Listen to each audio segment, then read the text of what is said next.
If you're looking for ideas for an inexpensive DIY airplane stand for your RC plane, might have an idea for you.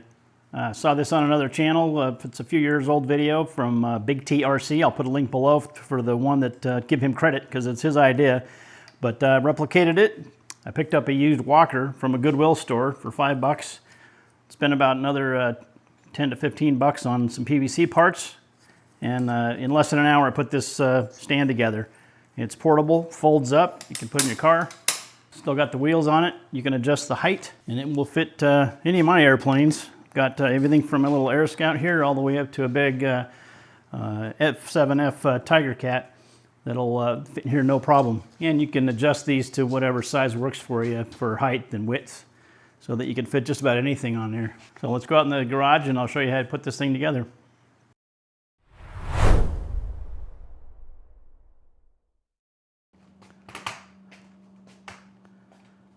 These nice stands go for, upwards of $80 to $100 or more. And it looked like a cool idea. I picked this one up for $5 from my Goodwill.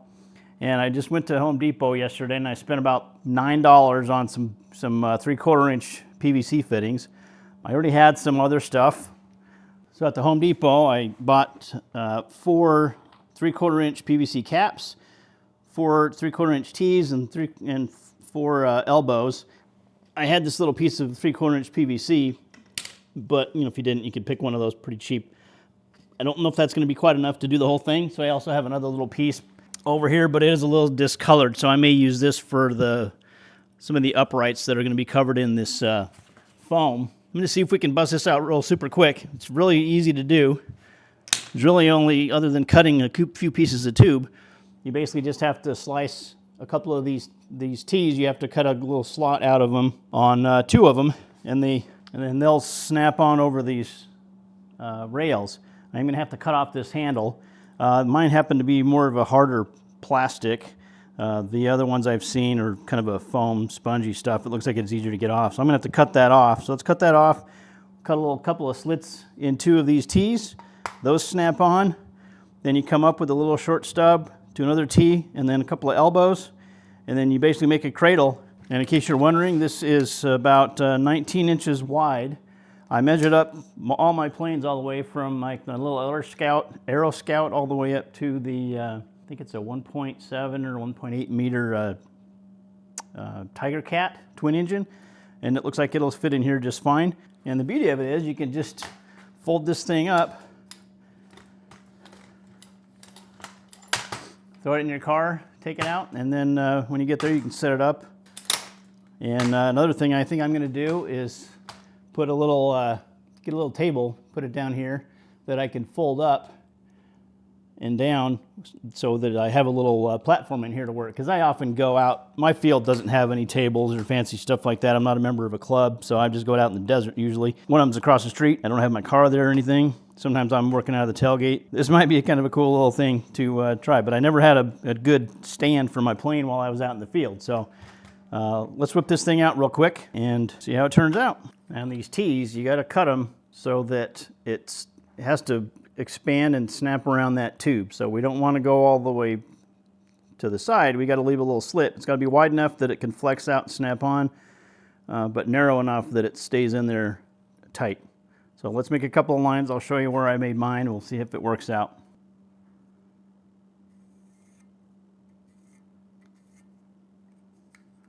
Now, unfortunately, I can't get to my bandsaw, so not sure yet what I'm going to cut this with. Maybe a little cutoff wheel, or I got one of those oscillating saws. So let me figure that out, and I'll show you that. All right, this is not the right tool for the job, but I'm going to go ahead and use this grinding cutoff wheel. See if this does it for me.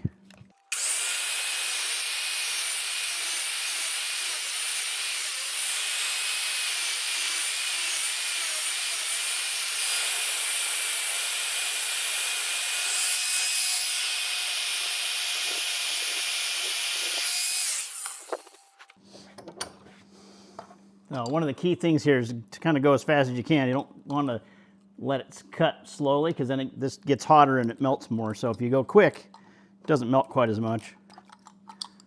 All right, so let me get all this slag off of here and We'll go test fit this one.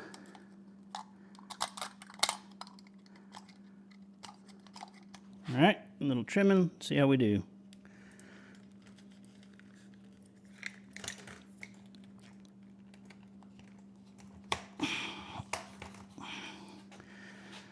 All right, got it on there, pretty snug. So I might keep tweaking that a little bit, but looks like it works. All right, let's get a utility knife or something and carefully cut these handles off so I can get my piece on top. All right, see if I can get this off. I'm just gonna have the blade sticking out just a little bit so I don't go too deep. Hoping I can just score it and then tear it off so I don't scratch the metal up. So let's go through it like that.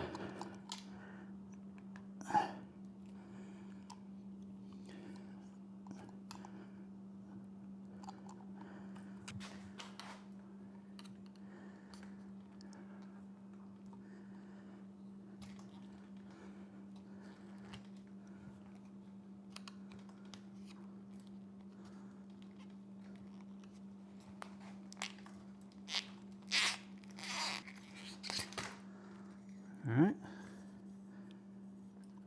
So they have some little scores in that to keep these things from sliding around. I'm thinking I might file those down a little bit just so that they're not grabbed, because right now if I did want to grab that, it's kind of sharp. So let me get a file and smooth those off.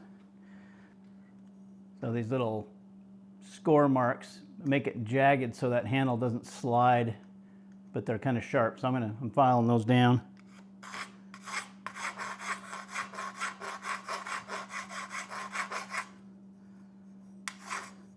And there's some on the bottom side too. I'll get those as well.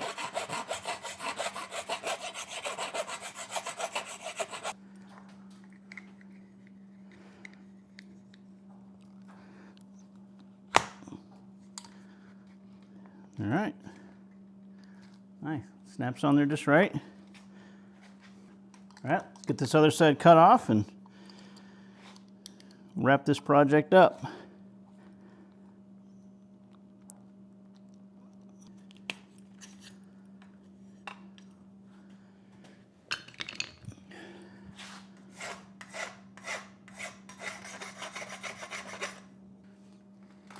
Okay, we're getting close. Now we just need a couple little short standoffs to come up off of that. So for that one, let's use this nicer looking PVC, because that one you'll be able to see. The other uprights are going to be covered up in that insulation. So you lose about 1 inch inside of these fittings. So however long you want them to be in the middle, you got to add 2 inches for the fittings. So one, I don't know, let's just go a couple inches high. That'll be plenty high enough, I think. So that means we want a total of 4 inches. That'll give us 2 inches in the middle here. Use hacksaw, whatever you got. I've got some PVC cutters here I'm going to use.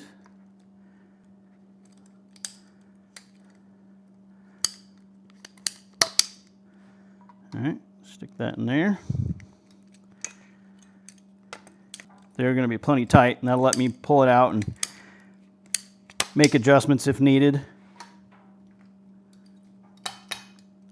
And really, if you pound them in there very hard, they're not going to go anywhere. Okay. I'm actually going to go ahead and just tap those in.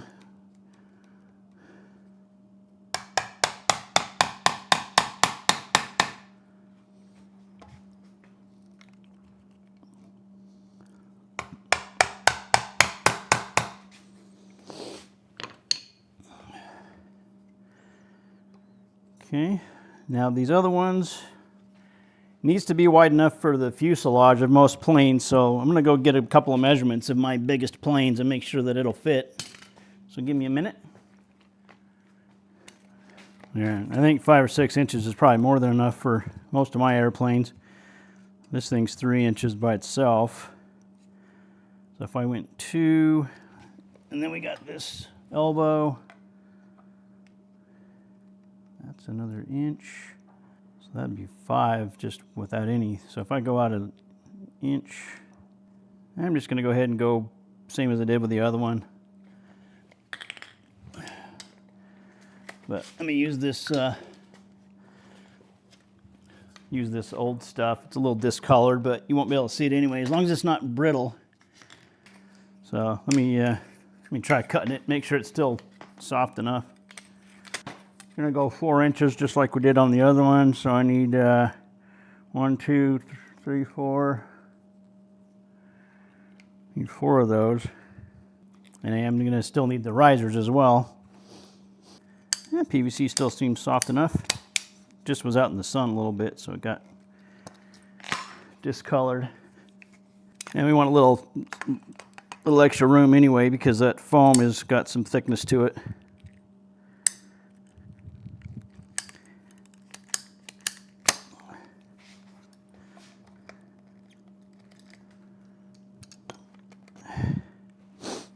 Let's get those tapped in.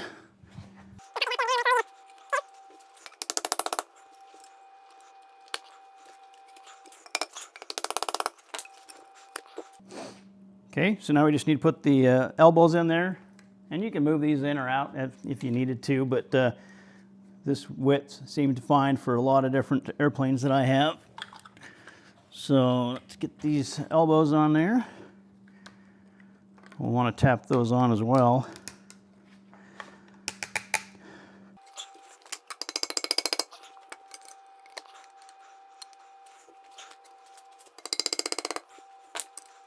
All right, now what I need is a few little risers to come up off of that. Should be good to go. Now I do have caps. Let's see. This one can be the uglier pipe too, because you won't be able to see it. Let's see. I'm guessing that same 4 inches is probably good.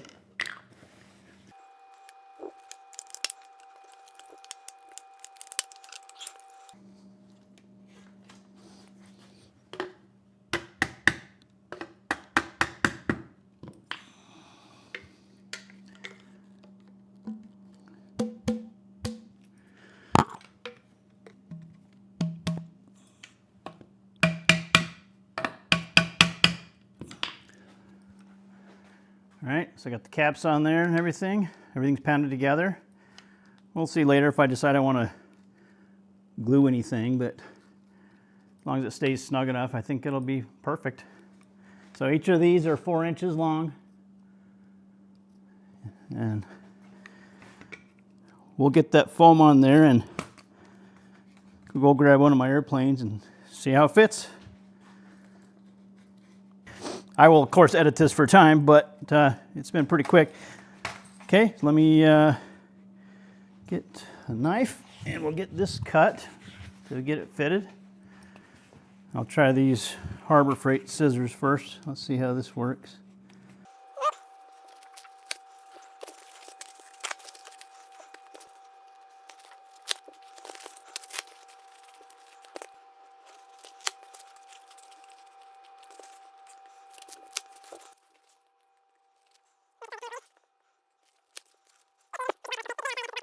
All right, now if I do that little table, I'll do another video on that if I do add or to it, but I mean really that's it. This will stay on there. I think I'll throw a couple of zip ties on those just so they don't pop off. These aren't coming off. Let's see if it still folds up all right. Should. Yep, still folds up just fine. Now they might get pushed around a little bit and you can just put it back into place. All right, let's go grab an airplane, drop it on there and see what it looks like. All right, here's my Timber X. Let's see how well that fits on there. Nice. That's gonna be so helpful at the field. I've never had a good thing. I've always just sat down in the dirt to do my stuff out in the desert. Landing gear gets a little close down here, but you can move it forward and backward as needed. I wonder if I could put the gear in front of that. I could. CG might get a little out of whack if it's like that though, but And this one's got a bottom loader battery bay, so I often have to flip it over. Let's try that. Perfect. And it can't go very far if the wind's blowing or something. All right. I'm satisfied with that. That's super cheap. I've got, with the parts I went and bought, I've got $5 into the walker, and I got $9 into the PVC parts, plus the 3/4 inch pipe that I already had. But if you had to buy that, that'd be another couple of bucks. This foam stuff is, I don't know, a couple of dollars at Home Depot. So that is a cheap option, and it's very portable, folds up nicely. For the legs, the other guy that I watched do it, he took the wheels off. I think I'm going to go ahead and leave the wheels on, because then I could kind of roll it around a little bit. But what I did is I took these extendable legs and I moved them down a notch so it would sit leveler, because with those up where they're even together, it sits higher, of course, where the wheels are, because if you're using it as an actual walker, you kind of you don't want these dragging. So anyway, I lowered that down, but you can move the whole thing up or down if you wanted it. So if you need this taller or shorter to work on it, you can move those legs up and down. I'm not sure yet which I prefer. This is a pretty decent height. We'll see how it goes in the field. I'm sure different airplanes I might want a little different height possibly, but anyway, this is cool. Again, thanks for credit for the guy that made the other video. I'll put a link to his video below and you can check it out. Give him a little love for the idea. This is not my idea, but I do like it. And you'll probably be seeing this out in the field as I do some flight tests and stuff. This has been a pretty cool, super simple and inexpensive project. And if this is something that you need in the field, you might want to consider something like this versus shelling out, $80 or $100 for one of those off-the-shelf ones at different companies. FMS has a pretty nice one, I know, but my brother bought one, but I'm too cheap for that. So anyway, and it's a DIY channel, so you got to make it yourself. Thanks for watching, and let me know if you make one of these and how yours turned out down below. Appreciate it.